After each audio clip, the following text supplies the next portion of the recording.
এদিকে আজকের সবচেয়ে বড় খবর, পারমাণবিক শক্তিধর রাষ্ট্র হওয়ার দ্বারপ্রান্তে ইরান যে কোনো মুহূর্তে চালাবে পারমাণবিক অস্ত্রের পরীক্ষা।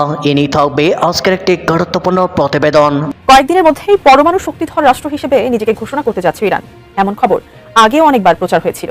এমনকি পশ্চিমা মিডিয়া সংবাদ প্রচার করেছিল পারমাণবিক অস্ত্র তৈরির একেবারে দ্বারপ্রান্তে রয়েছে ইরান।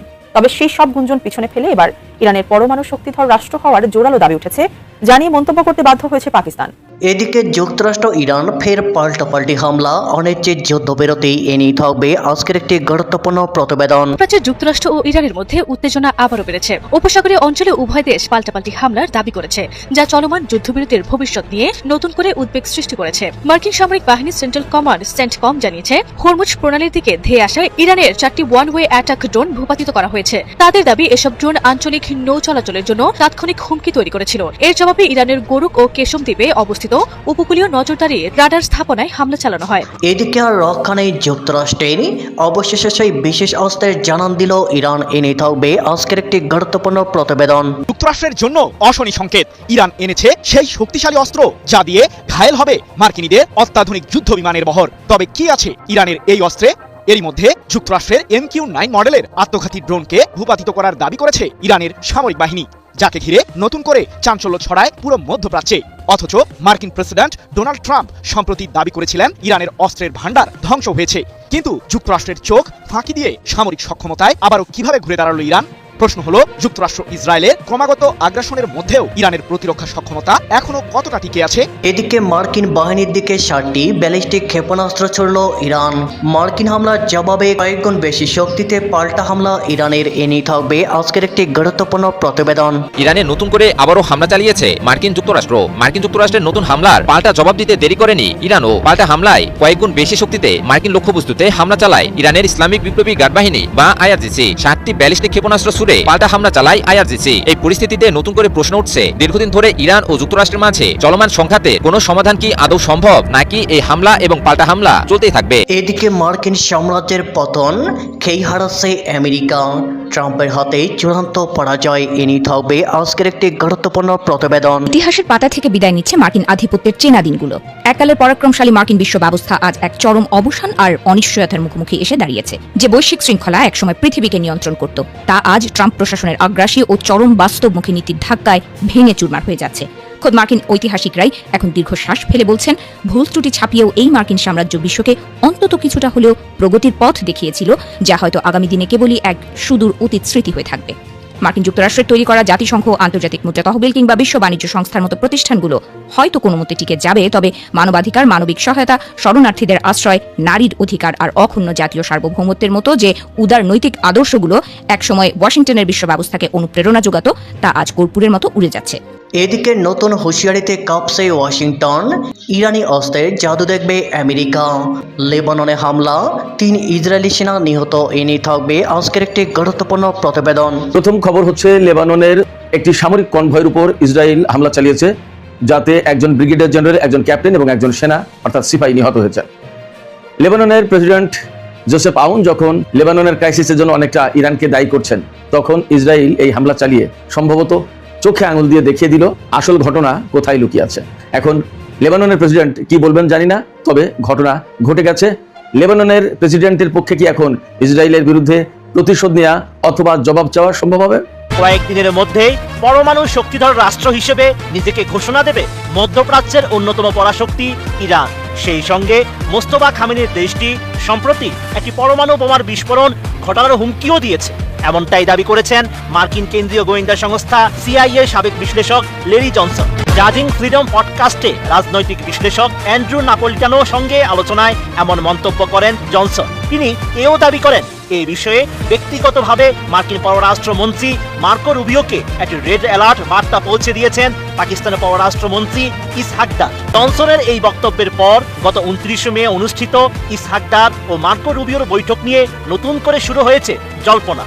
যদিও বৈঠক শেষে আনুষ্ঠানিকভাবে দুই দেশের পারস্পরিক সহযোগিতা ও কূটনৈতিক সম্পর্ক নিয়ে আলোচনা হয়েছে বলে জানানো হয়েছিল, তবু আলোচনার প্রকৃত বিষয়বস্তু নিয়ে প্রশ্ন তুলেছেন অনেকেই। তবে জনসনের দাবি এরই মধ্যে সরাসরি নাকচ করে দিয়েছে পাকিস্তানের পররাষ্ট্র মন্ত্রণালয়। ইসলামাবাদ জানিয়েছে, পারমাণবিক কার্যক্রম সংক্রান্ত কোনো গোপন তথ্য বা প্রতিবেদন যুক্তরাষ্ট্রের সঙ্গে ভাগাভাগি করার দাবি সম্পূর্ণ ভিত্তিহীন, অনুমান নির্ভর এবং অসত্য। এদিকে লেডি জনসনের ভাষ্য অনুযায়ী ইরানের পারমাণবিক অগ্রগতির বিষয়ে পাকিস্তানের প্রধানমন্ত্রী শাহবাজ শরীফকে অবহিত করেছেন প্রেসিডেন্ট মাসুদ পেজেশকিয়ান। একই ধরনের দাবি করেছেন ভূ রাজনৈতিক বিশ্লেষক পেপে এসকোবারও। তার মতে, ইরান অভ্যন্তরীণ পরীক্ষামূলক বিস্ফোরণের মাধ্যমে তাদের পারমাণবিক সক্ষমতা প্রদর্শন করতে পারে। মার্কিন গোয়েন্দা সংস্থা সিআইএর সাবেক বিশ্লেষক লেরি জনসন আরও জানিয়েছেন, ইরানের সর্বোচ্চ নেতা আয়াতুল্লাহ মোস্তফা খামেনির প্রতি যুক্তরাষ্ট্রের সাম্প্রতিক অবস্থান পরিবর্তন এবং ইসরায়েলের প্রধানমন্ত্রী বেনিয়ামিন নেতানিয়াহুর সঙ্গে প্রকাশ্য বাগযুদ্ধের পেছনেও এই পরিস্থিতির ভূমিকা থাকতে পারে। তার মতে, পশ্চিমা বিশ্ব এবং ইসরায়েলি গোয়েন্দা সংস্থাগুলো যাতে তথ্য পায়, সে উদ্দেশ্যে ইরান ইচ্ছাকৃতভাবেই অনিরাপদ যোগাযোগ ব্যবস্থায় এসব আলোচনা করেছে। যুক্তরাষ্ট্রের জন্য অশনি সংকেত, ইরান এনেছে সেই শক্তিশালী অস্ত্র যা দিয়ে ঘায়েল হবে মার্কিনীদের অত্যাধুনিক যুদ্ধ বিমানের বহর। তবে কি আছে ইরানের এই অস্ত্রে? এরই মধ্যে যুক্তরাষ্ট্রের MQ-9 মডেলের আত্মঘাতী ড্রোনকে ভূপাতিত করার দাবি করেছে ইরানের সামরিক বাহিনী, যাকে ঘিরে নতুন করে চাঞ্চল্য ছড়ায় পুরো মধ্যপ্রাচ্যে। অথচ মার্কিন প্রেসিডেন্ট ডোনাল্ড ট্রাম্প সম্প্রতি দাবি করেছিলেন ইরানের অস্ত্রের ভান্ডার ধ্বংস হয়েছে। কিন্তু যুক্তরাষ্ট্রের চোখ ফাঁকি দিয়ে সামরিক সক্ষমতায় আবারও কিভাবে ঘুরে দাঁড়ালো ইরান? প্রশ্ন হলো, যুক্তরাষ্ট্র ইসরায়েলের ক্রমাগত আগ্রাসনের মধ্যেও ইরানের প্রতিরক্ষা সক্ষমতা এখনো কতটা টিকে আছে? ইরানের ক্ষেপণাস্ত্রের রেঞ্জের মাঝেই রয়েছে মধ্যপ্রাচ্যে থাকা যুক্তরাষ্ট্রের প্রতিটি সামরিক স্থাপনা, এমন ঘোষণা সাম্প্রতিক যুদ্ধের আগেই দিয়েছিল তেহরান। তবে কেবলমাত্র ঘোষণা দিয়েই নিজেদের দায়িত্বের ইতি টানেনি ইরান। যুদ্ধের ময়দানে মার্কিনীদের বিরুদ্ধে তুমুল উত্তাপ ছড়িয়ে নিজেদের সামরিক শক্তির জানান দেয় তেহরান, যার মাধ্যমে মধ্যপ্রাচ্যে যুক্তরাষ্ট্রের সাম্রাজ্যবাদকে চ্যালেঞ্জ জানায় ইরান। হরমুজ প্রণালী, পারমাণবিক ও ক্ষেপণাস্ত্র ইস্যুর জটিল সমস্যাগুলো সমাধানের জন্য ইরানের সাথে কূটনৈতিক তৎপরতা চালিয়ে যাচ্ছে মার্কিন প্রশাসন। তবে যুক্তরাষ্ট্রের প্রতিশ্রুতির উপর যে কোনোভাবেই আস্থা রাখা যায় না, সে বিষয়টি আবারও প্রমাণ করেছে মার্কিন কেন্দ্রীয় কমান্ড। ইরানের বন্দর আব্বাসে হামলা চালিয়ে মধ্যপ্রাচ্য জুড়ে নতুন করে উত্তাপ ছড়িয়েছে যুক্তরাষ্ট্র।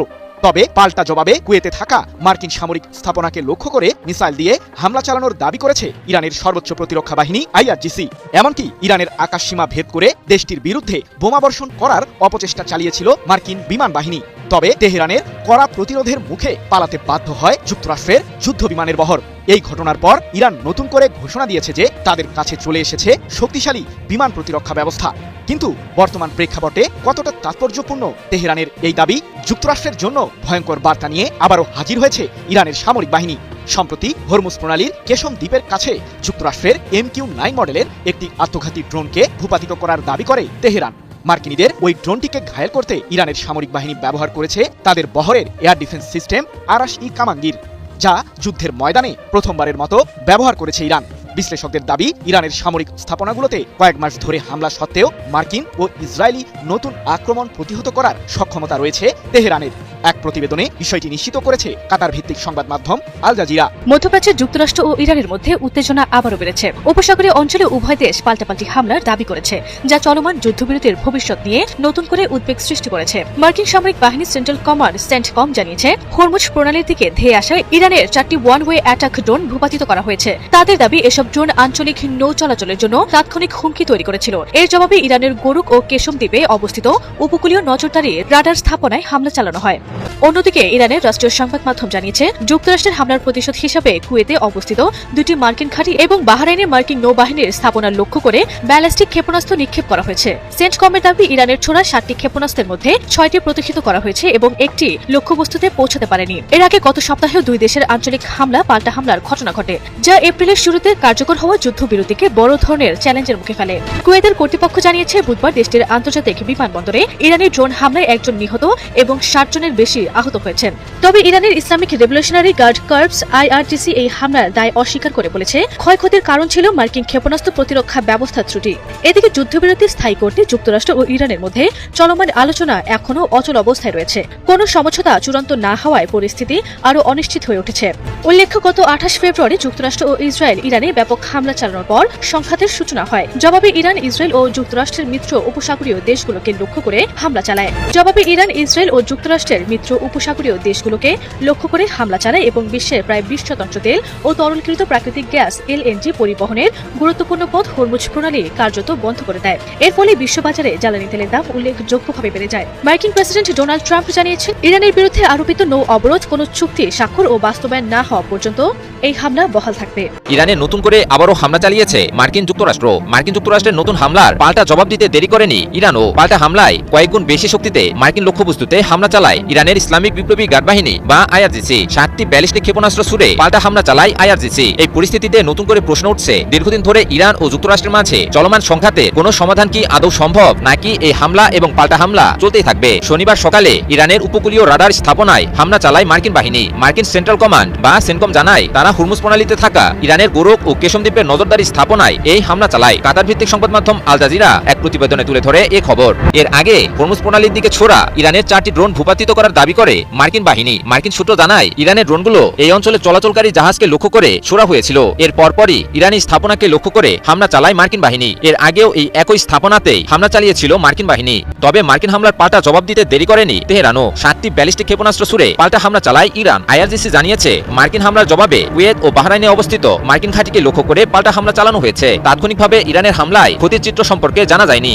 তবে মার্কিন বাহিনীর মতে, ইরানের কোনো ক্ষেপণাস্ত্রই লক্ষ্যবস্তুতে আঘাত করতে পারেনি। সেনকম জানিয়েছে, ইরানের নিক্ষেপ করা 7টি ক্ষেপণাস্ত্রের মধ্যে 6টি প্রতিহত করা হয়েছে এবং 7টি তার নির্ধারিত লক্ষ্যবস্তুতে পৌঁছতে পারেনি। এর আগেও ইরান ক্ষেপণাস্ত্র হামলা পরিচালনা করলেও তাও প্রতিহতের দাবি করেছিল মার্কিন বাহিনী। কিন্তু পরবর্তীতে ইরানের হামলায় লক্ষ্যবস্তুর ক্ষতির চিত্র প্রকাশিত হলে মার্কিন দাবি ভুল প্রমাণিত হয়। ইরান ও যুক্তরাষ্ট্রের মাঝে যুদ্ধবিরতি ও আলোচনার মাঝেই নতুন করে আবারও হামলা এবং পাল্টা হামলা চলমান রয়েছে। আলোচনা চললেও নানা ইস্যু কারণে আলোচনা কোনো ইতিবাচক ফলাফল দিতে পারছে না। মূলত যুক্তরাষ্ট্রের অন্যায্য দায় দাবি মেনে না নেওয়ার কারণেই এই সামরিক পদক্ষেপ চলমান রেখেছে মার্কিন যুক্তরাষ্ট্র।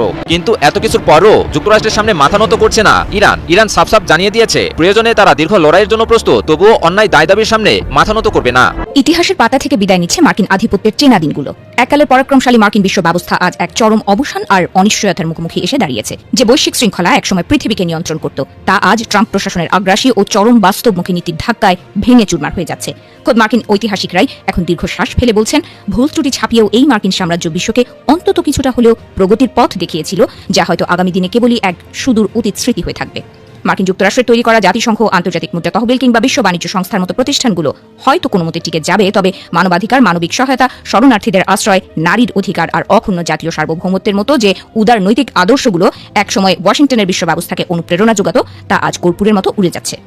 ডোনাল্ড ট্রাম্পের আমেরিকার হাত ধরে সেই মানবিক আদর্শগুলো আজ কেবলই কাগজের তত্ত্বে পরিণত হয়েছে।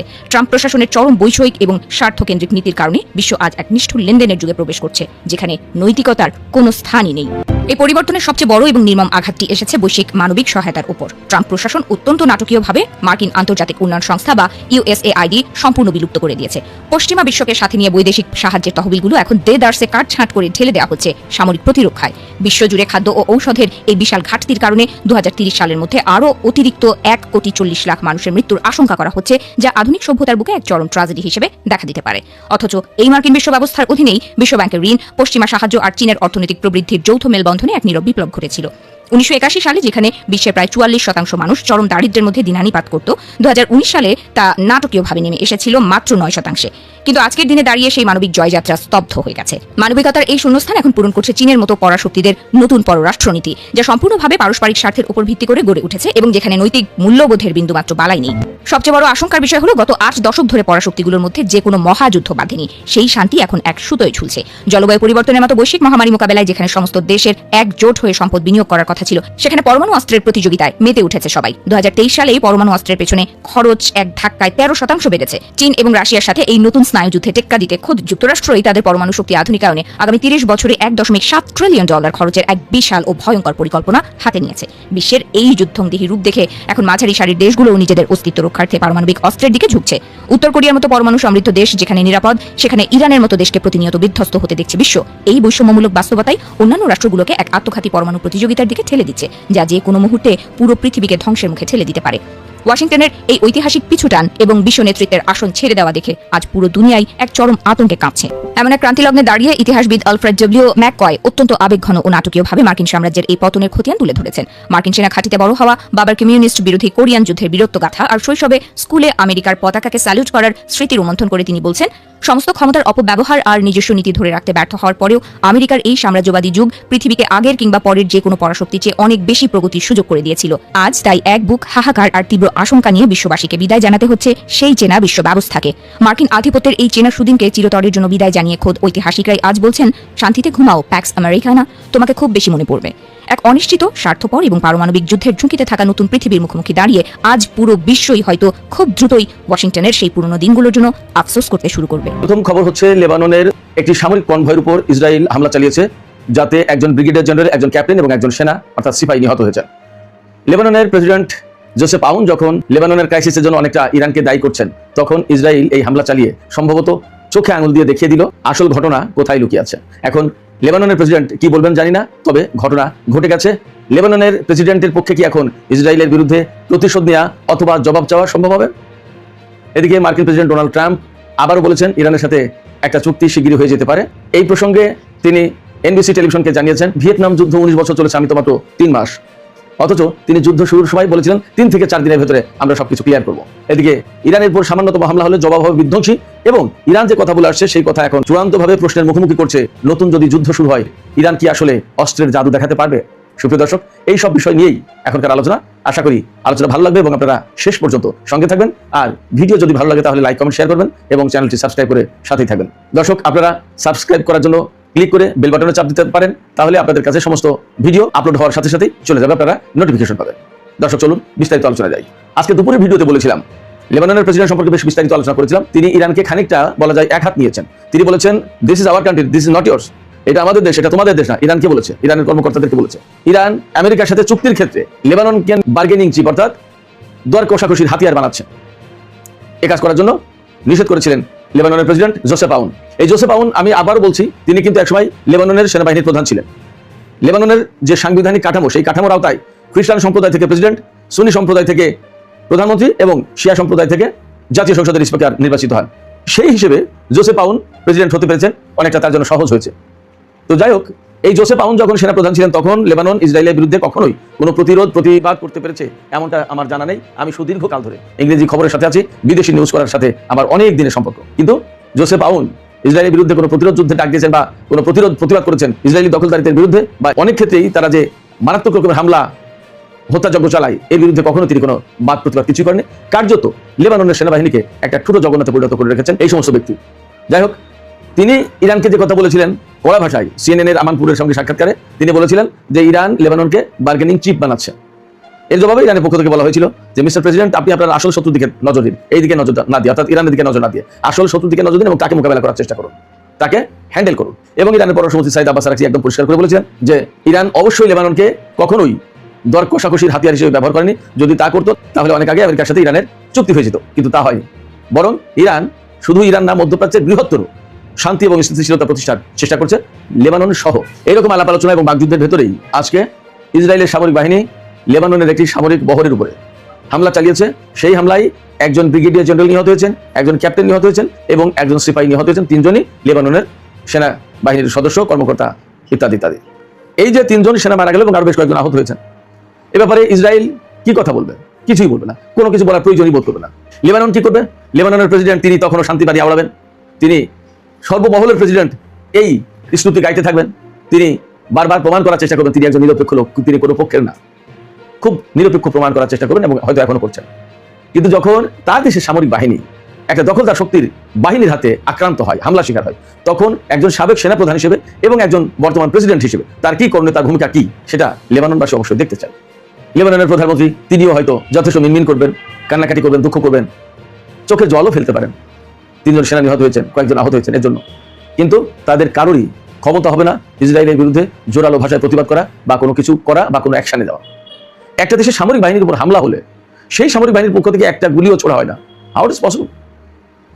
আশ্চর্য রকমের ব্যাপার এটা। এই শান্তির বাণী বুকে ধারণ করে লেবাননের প্রেসিডেন্ট এবং প্রধানমন্ত্রী কাজ করে যাচ্ছেন, দেশের বৃহত্তর ঐক্য ধরে রাখার চেষ্টা করছেন এবং সেখানে হিজবুল্লাহকে শত্রু হিসেবে, দেশের শত্রু হিসেবে গণ্য করছেন, ঘোষণা করছেন। যে পরিস্থিতি তৈরি হয়েছে তাতে অনেকেই প্রশ্ন তুলছেন, বিশেষ করে আন্তর্জাতিক কোনো কোনো গণমাধ্যম বা সামাজিক মাধ্যম, যে তৃতীয় আরব যুদ্ধ শুরু হবে কিনা। আমি খুব অবাক হয়ে যাই। ইসরায়েলের বিরুদ্ধে আরবরা যে যুদ্ধগুলো করেছে তার নেতৃত্বে ছিল একসময় মিশর এবং সিরিয়া, এবং তাদের কমিটমেন্ট ছিল, ডিটারমিনেশন ছিল। এক পর্যায়ে তো মিশর অনেকটা বিশ্বাসঘাতকতা করেছে বলেই বলা হয়। আনোয়ার সাদাত বিশেষ করে ইসরায়েলের পক্ষে হঠাৎ করে চলে গেল এবং হঠাৎ করে যুদ্ধ বন্ধ করে দিল। যখন ব্যাটেল ফিল্ডে প্রচন্ডভাবে মিশর এবং সিরীয় সেনারা ইসরায়েলের বিরুদ্ধে যুদ্ধ করছিল, তখন হঠাৎ করেই আনোয়ার সাদাত সেই যুদ্ধ স্থগিত করেছিল। সে ভিন্ন কাহিনী, সে আরেকদিন যদি সুযোগ হয় আলোচনা করা যাবে।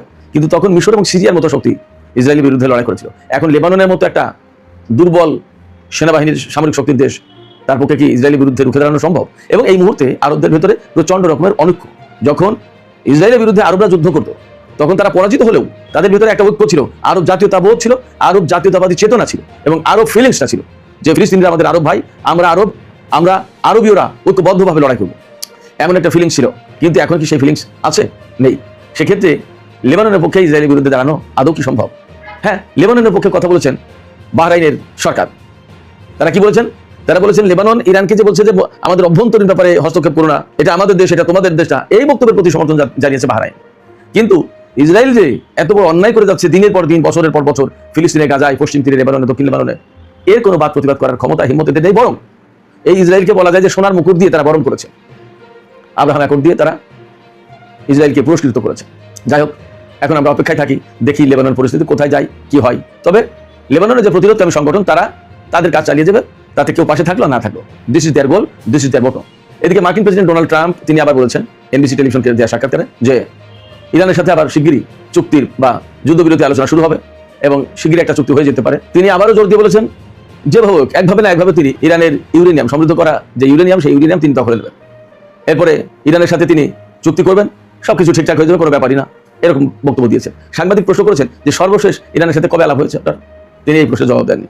এরপরে বলেছেন কতদিনের ভেতরে এই চুক্তি হয়ে যেতে পারে। তিনি বলেছেন যে ভিয়েতনাম যুদ্ধ তো 19 বছর চলেছিল, আর আমি তো মাত্র 3 মাস এই যুদ্ধের ভেতরে আছি। কেমন?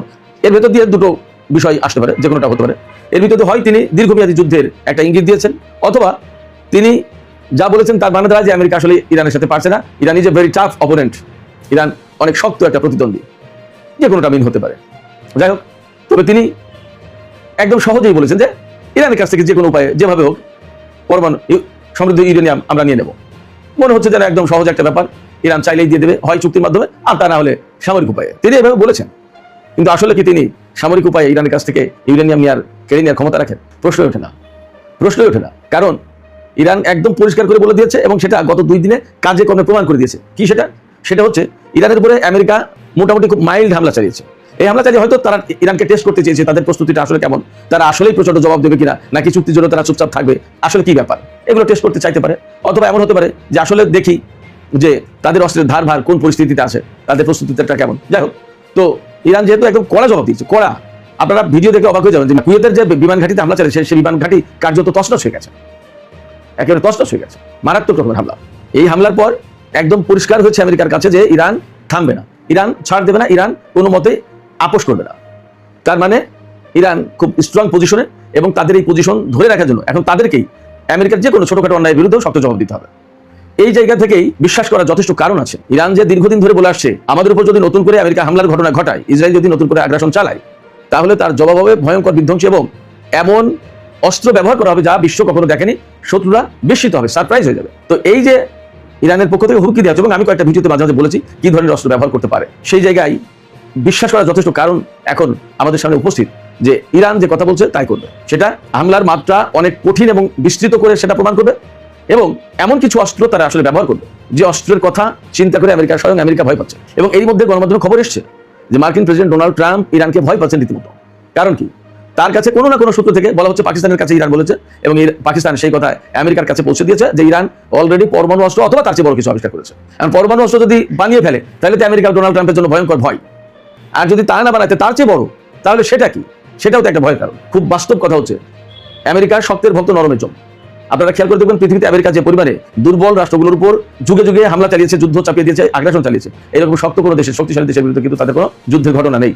রাশিয়ার সাথে নেই, চীনের সাথে নেই, এরকম বড় বড় শক্তি যাদের কাছে প্রচুর অস্ত্র বা পরমাণু শক্তি আছে, এমনকি উত্তর কোরিয়ার বিরুদ্ধে কোনোদিন তারা একটা গুলি ছড়ে না, বিকজ তাদের হাতে পরমাণু অস্ত্র আছে। ইরানের উপরে হামলা চালিয়েছে, ইরান এই ধরনের যদি ঘোষণা আগে দিয়ে দিত যে আমাদের কাছে পরমাণু অস্ত্র আছে, তাহলে আমেরিকা হয়তোবা ইরানের বিরুদ্ধে হামলা চালাতে আসতো না। যাই হোক, অনেকে কথা বলে, আবার অনেকে কথাও বলে যে রাশিয়ার কাছে পরমাণু অস্ত্র থাকার পরেও তারা তো ইউক্রেনকে জড়িয়ে দিয়েছে রাশিয়ার সাথে যুদ্ধে এবং ইউক্রেনকে সাপোর্ট দিচ্ছে, নানা রকমের কথা আছে। যাই হোক, তো ইরানের যে ব্যাপক বিধ্বংসী হামলার যে প্রতিশ্রুতি এবং এমন কিছু নজিরবিহীন অস্ত্র ব্যবহারের প্রতিশ্রুতি, আসলে কি বিশ্ব এরকম কোনো অস্ত্রের, ইরানি অস্ত্রের জাদু দেখতে যাচ্ছে? যদি নতুন করে যুদ্ধ শুরু হয়, নতুন করে যুদ্ধ শুরু না হোক আমরা সেটা বলি, কিন্তু যদি শুরু হয় তাহলে ইরানকে আসলে এই ধরনের কোনো অস্ত্র ব্যবহার করতে যাচ্ছে কিনা সে প্রশ্ন কিন্তু বারবার ঘুরে আসছে। আমি ব্যক্তিগতভাবে আবার বলছি যে আমার যথেষ্ট বিশ্বাস করার কারণ আছে বা বিশ্বাস করছি যে ইরান যে কথা বলছে তারা তাই করবে। সেক্ষেত্রে আমেরিকা ইরানের উপর আদৌ হামলা চালাবে কিনা, নতুন করে যুদ্ধ শুরু করবে কিনা, সেটা তাদের এখন সিদ্ধান্ত নেওয়ার ব্যাপার। ইরানের IRGCর সাবেক কমান্ডার এবং সর্বোচ্চ নেতা সামরিক বিষয়ক উপদেষ্টা মেজর জেনারেল মোহসেন রেজাই তিনি কিন্তু তাই বলেছেন, এখন বল আমেরিকার কোর্টে, তারা কি করবে তাদের সিদ্ধান্ত, আমরা আমাদের অবস্থানে থাকলাম অটল। সুপ্রিয় দর্শক, এ পর্যায়ে পাকিস্তানের স্বরাষ্ট্রমন্ত্রী নাকভির সম্ভাব্য ইরান সফরের ব্যাপারে দু একটা কথা বলে আলোচনা শেষ করতে চাই। পাকিস্তানের স্বরাষ্ট্রমন্ত্রী আজকেই ইরানের সফরে যাওয়ার কথা এবং সফরের মূল কারণ বলা হচ্ছে এক্সপ্রেস ট্রিবিউনের খবর